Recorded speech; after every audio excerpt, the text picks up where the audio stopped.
Today's agreement is definitely a significant moment to finally a path of peace for Afghanistan after 40 years of conflict and 19 years of international and US forces in Afghanistan.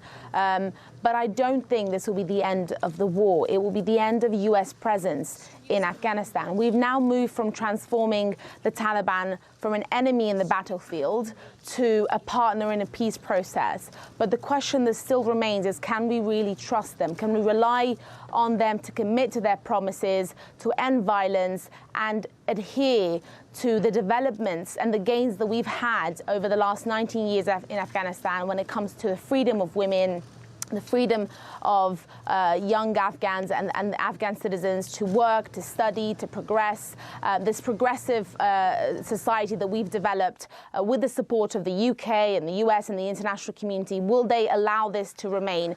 And coincidentally, the Conservative Friends of Afghanistan held a panel discussion last week, Tuesday, with some experts on the field discussing whether this will finally be the end of America's longest war and what will be the impact. And some of the concerns that were raised were, first of all, transparency.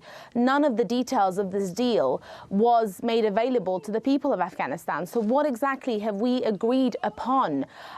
Second was the issue of the fact that there were speculations that this might end up creating a civil war amongst Afghans if those commitments and adherences were not put into practice.